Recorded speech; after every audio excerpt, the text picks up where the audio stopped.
ये कहानी पूरी तरह से काल्पनिक है। इसमें लिए गए व्यक्ति के नाम, जगहों के नाम का इस्तेमाल सिर्फ कहानी मात्र के लिए है। इसका वास्तविक जीवन से कोई लेना देना नहीं है। कहानी काल्पनिक हो सकती है, पर डर नहीं। और अगर आप इसे देर रात में देख रहे हैं, तो सावधान रहिएगा। शायद आप अकेले ना हो।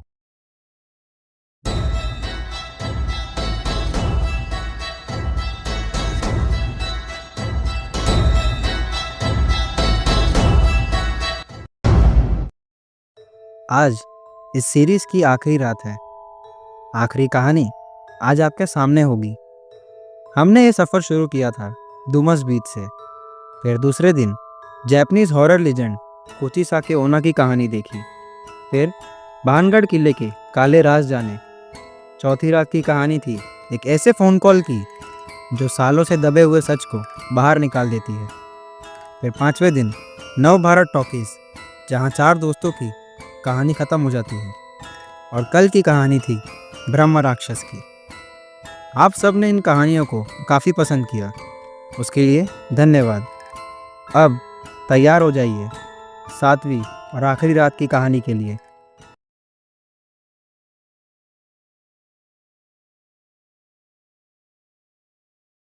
अब तक पिछली 6 रातों में जो कहानियाँ आपने देखी थी, उसमें से कुछ कहानियों के बारे में आपने पहले कभी ना कभी तो सुना ही होगा, और कुछ कहानियाँ आपके लिए नई थी।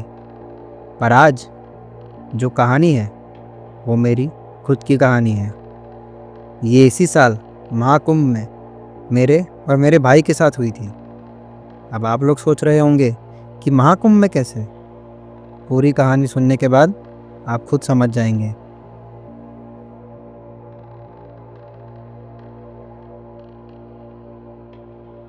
ये बात है इसी साल फरवरी महीने की।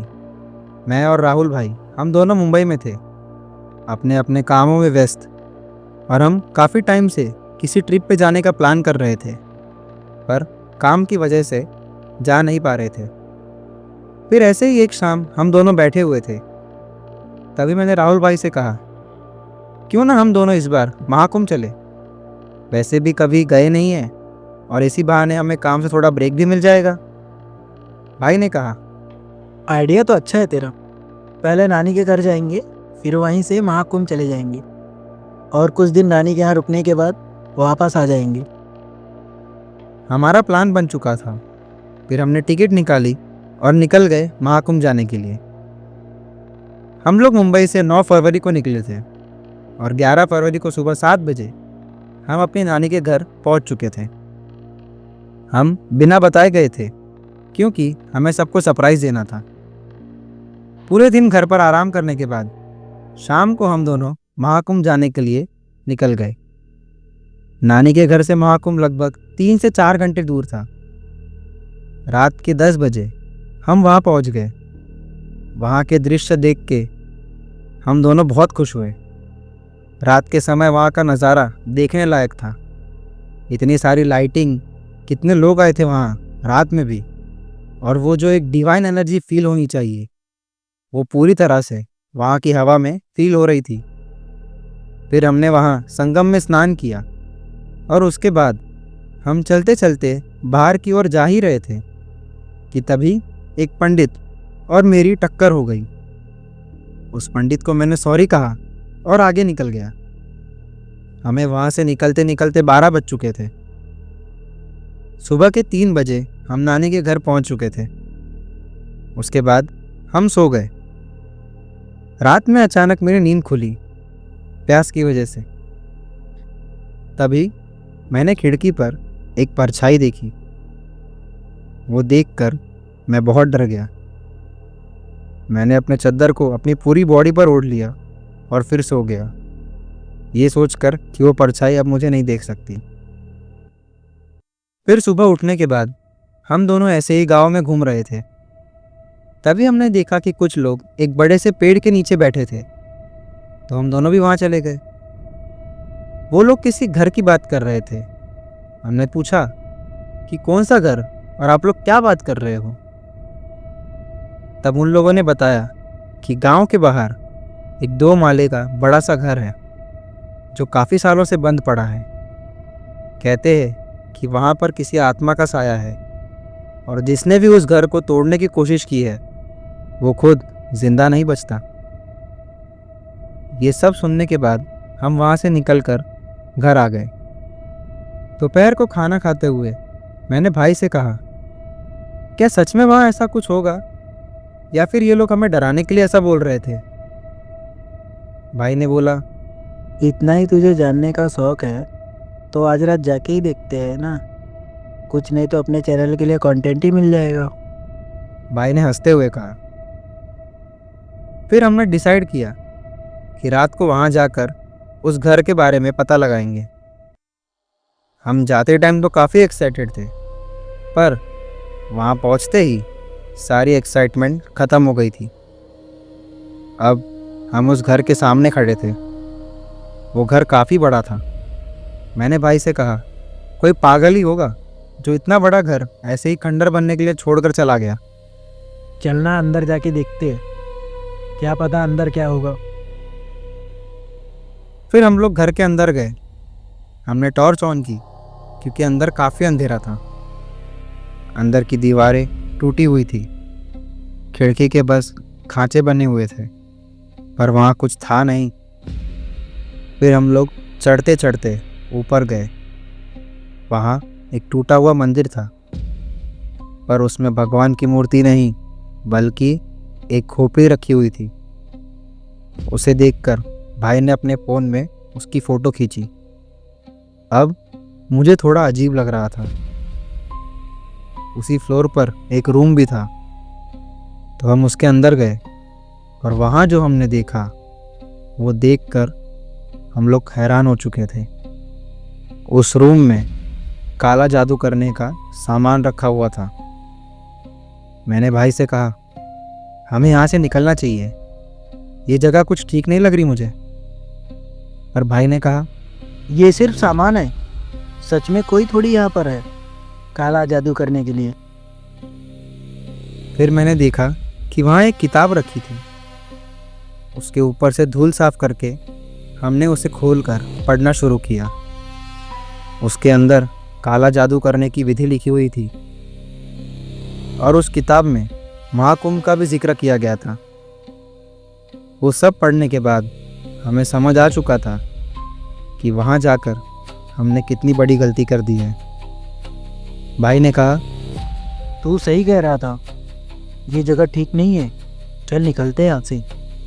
हम लोग उस किताब को रखकर निकलने ही वाले थे, तभी वो किताब अचानक से चमकने लगी। ये देखकर हम दोनों शॉक हो गए। कुछ देर बाद मुझे महसूस हुआ कि हमारे पीछे कोई खड़ा है, और जैसे ही हमने मुड़कर देखा तो हमारी आंखें फटी की फटी रह गई।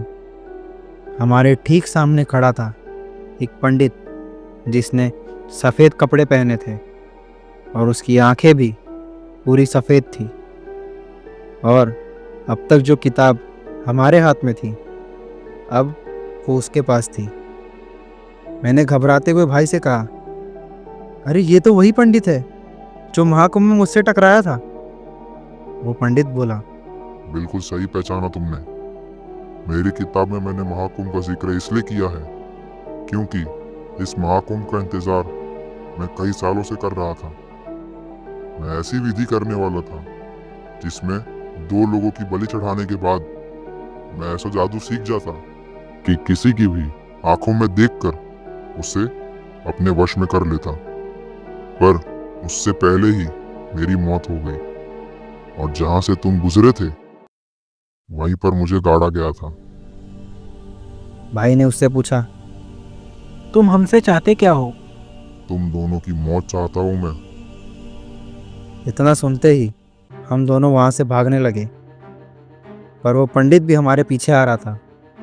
हम लोग जैसे ही नीचे वाले फ्लोर से भागते हुए बाहर की ओर जा रहे थे, तभी हमें एक मंत्र सुनाई दिया। ओम शुद्ध स्वाहा ओम पिशाच्य नमः। ये मंत्र उस किताब में भी लिखा था और उसके नीचे लिखा था कि ये मंत्र भूत और पिशाचों को बुलाने के लिए होता है। ये बात मुझे पता थी, हम दोनों जैसे तैसे वहाँ से बाहर निकले। बाहर रोड पर हमारी बाइक खड़ी थी। हम लोग बाइक के पास गए। वहाँ पर एक छोटा बच्चा खड़ा था। हमें देखकर उसने पूछा, क्या हो गया भैया? आप दोनों इतने डरे हुए क्यों लग रहे हो? आप लोग किसी से बच के भाग रहे हो क्या? फिर मैंने उससे कहा, ये जो घर है ना पीछे, इसके अंदर ना एक। इतना कहते ही जब मैं वो घर दिखाने के लिए मुड़ा तो मैं क्या देखता हूँ, वहाँ तो कोई घर ही नहीं है। मैंने भाई को बोला, अरे वो घर कहाँ गया? भाई ने बोला, अंधा है क्या? इतना बड़ा घर नहीं दिख रहा है तुझे? पर जब उन्होंने मुड़कर देखा तो सच में वहाँ कोई घर नहीं था। अब हम दोनों को कुछ समझ नहीं आ रहा था। हम दोनों ने जैसे ही बाइक पर बैठने के लिए पलटे, अब वो बच्चा भी वहाँ नहीं था। भाई ने बाइक स्टार्ट की और सीधे घर जाकर ही हम रुके। घर पे सब सो रहे थे। हम भी चुपचाप जाकर सोने ही वाले थे। तभी मुझे मेरे बैग में कुछ हिलता हुआ फील हुआ। मैंने बैग खोलकर देखा और जो मेरे हाथ में आया वो देखकर हम दोनों वहीं पर जम गए। उस बैग में से उसी पंडित की काले जादू के विधि वाली किताब निकली। आज तक समझ में नहीं आया उस रात हमने जो भी देखा था वो सच था या छलावा था, और अगर छलावा था तो वो किताब हमारे पास कैसे थी। कहते हैं कि महाकुंभ में जितने भक्त आते हैं उतनी ही आत्माएं भी आती है जिनकी कुछ इच्छाएं अधूरी रह जाती है। इसी के साथ 7 रातों का ये सफ़र यहीं ख़त्म होता है। और हाँ, इस सीरीज़ का ही सफ़र ख़त्म हुआ है यहाँ पर, डर का सफ़र नहीं। आपको ये कहानी कैसी लगी कमेंट में ज़रूर बताइएगा। वीडियो अच्छी लगी तो लाइक कीजिएगा। चैनल पर आप नए हैं सब्सक्राइब कीजिएगा। आपसे मिलेंगे फिर किसी नए वीडियो में। शुक्रिया।